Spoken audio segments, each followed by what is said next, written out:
कौन करत है करनी न्यारी, 2 से 4 8 चारी। कॅन्सर किंवा कर्करोगाचं प्रमाण किती वेगानं वाढतंय हे मी वेगळं सांगायची गरज नाही. आपण ते रोज आपल्या घरामध्ये, सोसायटीमध्ये, ऑफिसमध्ये पाहतोच आहोत. याची कारणं आपल्याला हळूहळू समजू लागलेली आहेत. पण मुख्यत्वे हा आजार आपल्या जीवनशैलीमुळे उद्भवणारा आजार आहे हे आता लक्षात आलेलं आहे. आपल्या जगण्यामध्ये आपण थोडे थोडे बदल करू शकलो तर या रोगापासून आपला बचाव करू शकू. कॅन्सरची आकडेवारी भयानक आहे, पण या अंधारामध्ये आपल्याला एकच प्रकाश आहे, तो म्हणजे विज्ञानाचा. आपण या कर्कवृत्ताची मुसाफिरी या मालिकेतून समजून घेणार आहोत कॅन्सरचा भूतकाळ, कॅन्सरचा वर्तमान काळ आणि कॅन्सरचा भविष्यकाळ देखील, आणि तोही अगदी गोष्टींच्या स्वरूपात मनोरंजक रीतीने. या माहितीतून एका व्यक्तीची जरी कॅन्सरच्या संकटातून सुटका झाली तरी खूप आहे. तेव्हा चला बघूया कर्कवृत्ताची मुसाफिरी आपल्या आवडत्या डॉक्टर शेखर कुलकर्णी या यूट्यूब चॅनलवर. आपल्या मित्रांना, नातेवाईकांना ही माहिती फॉरवर्ड करायला विसरू नका, कारण कॅन्सरची आकडेवारी आपल्याला जर खोटी पाडायची असेल तर सर्वांना मिळून एकत्र येऊन ही ज्ञान मनोरंजनाची मुसाफिरी करावी लागेल. कर्कवृत्ताची मुसाफिरी. कहे शेरवर यही वो क्षण है, जिए जिंदगी जिसमें सारी. नमस्कार, मी डॉक्टर शेखर कुलकर्णी. गेली 25 वर्षाहून अधिक ब्रेस्ट सर्जन म्हणून मी काम करतोय. या काळामध्ये अनेक गुरुजनांकडून, रुग्णांकडून, अनेक ग्रंथांच्या वाचनातून, अनेक कॉन्फरन्समधून आणि अनेक विद्यार्थ्यांकडून देखील मी जे काही अनुभव घेतले, जे ज्ञान मिळवलं, ते तुमच्यासमोर मांडतोय. तुम्हाला आवडेल आणि तुम्हाला मुख्य म्हणजे उपयोगी पडेल अशी आशा आहे.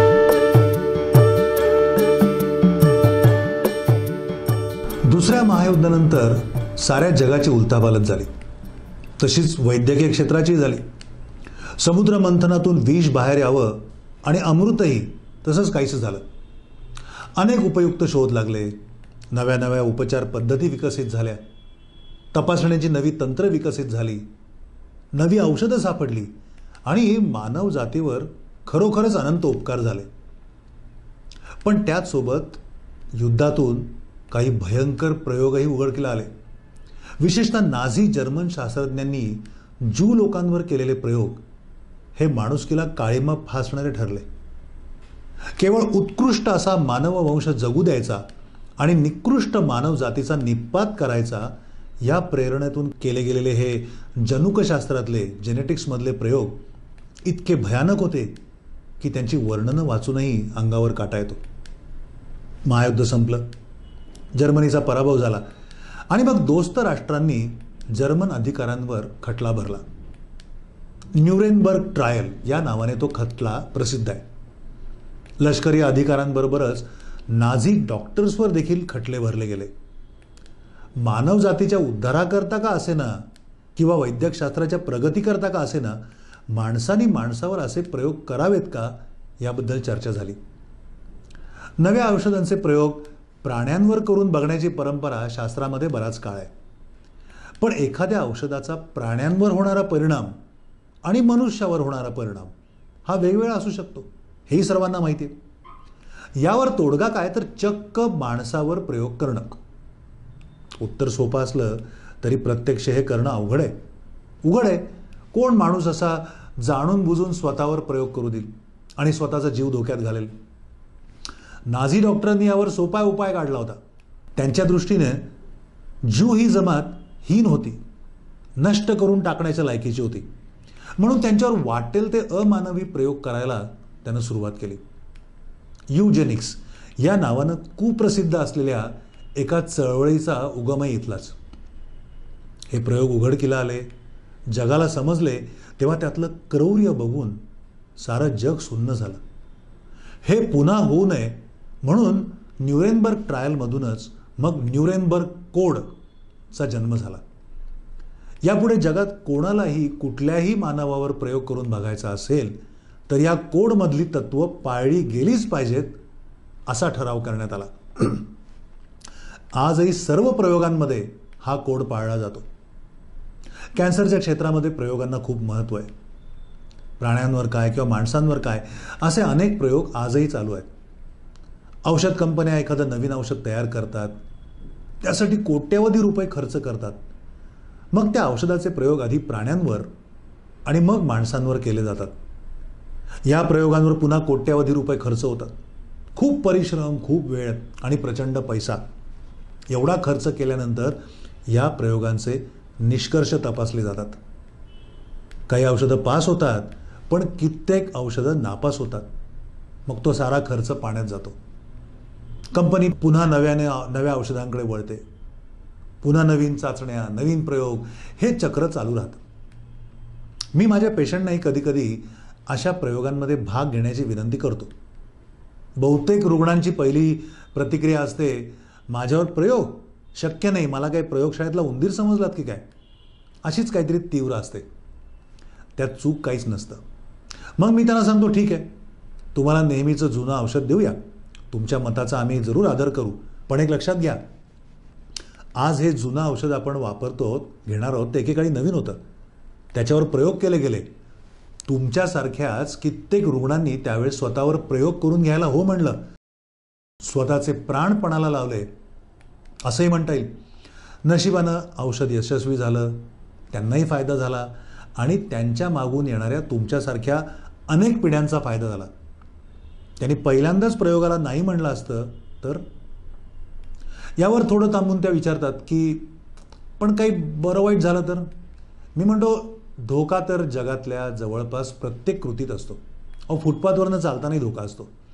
पण आपण वैद्यकीय प्रयोगातला धोका हा न्यूरेनबर्ग कोडला अनुसरून घेतलेला असतो. काय आहे हा न्यूरेनबर्ग कोड? या कोडमध्ये 10 मुद्दे आहेत, ते आपण लक्षात घेऊया. पहिला, कुठल्याही प्रयोगात भाग घेणाऱ्या मनुष्याची अनुमती आवश्यक असते, परवानगी आवश्यक असते. रुग्णाने स्वखुशीने दिलेल्या अनुमतीशिवाय कुठलेही प्रयोग करता येत नाहीत. ती अनुमती देखील आमिष दाखवून, धाक दाखवून, अर्धसत्य सांगून घेतलेली असता कामा नये. दुसरा मुद्दा, जो काही प्रयोग असेल तो अंतिमतः समाजाच्या हिताचा असला पाहिजे. उगाच कोणाला काहीतरी लहर आली आणि निघाला प्रयोग करायला असं होता कामा नये. तिसरा, या प्रयोगातून जे काही साध्य होणार आहे ते महत्त्वाचं असलं पाहिजे. कुठल्याही प्रयोगामध्ये धोका होणारच, पण तो धोका पत्करावा लागावा या योग्यतेचा प्रयोग असला पाहिजे. उगाच फालतू गोष्टींसाठी मनुष्याचा जीव धोक्यात टाकता कामा नये. चौथा मुद्दा, भाग घेणाऱ्या स्वयंसेवकाला कुठल्याही प्रकारची प्रमाणाबाहेर मानसिक किंवा शारीरिक इजा होता कामा नये. 5, मृत्यू अथवा कायमचं अपंगत्व येण्याचा थोडा जरी धोका असेल तरी तो प्रयोग करता कामा नये. 6, प्रयोगामध्ये जोखीम ही अत्यल्प असावी.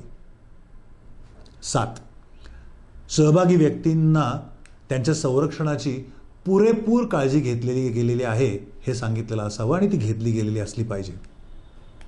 त्यासाठीची व्यवस्थित तयारी केली गेली असली पाहिजे. 8, प्रयोग करणाऱ्या व्यक्ती या पुरेशा प्रशिक्षित व सक्षम असल्या पाहिजेत.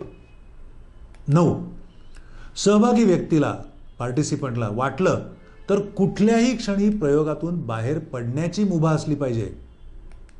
आणि 10, सबळ कारण निर्माण झाल्यास कुठल्याही क्षणी प्रयोग थांबवण्याची तयारी प्रयोगकर्त्याची देखील असली पाहिजे. या 10 अटी पूर्ण झाल्या तरच प्रयोग सुरू करता येतात. प्रत्येक संस्थेची, प्रत्येक हॉस्पिटलची अशी एक एथिक्स कमिटी असते. त्यात डॉक्टर तर असतातच, पण पत्रकार, समाजसेवक, इतर प्रतिष्ठित व्यक्ती यांचाही समावेश असतो. सगळ्यांनी मिळून प्रयोगाच्या सर्व बाजूंचा साकल्याने विचार करून मान्यता दिल्यानंतरच माणसावर प्रयोग सुरू होतो.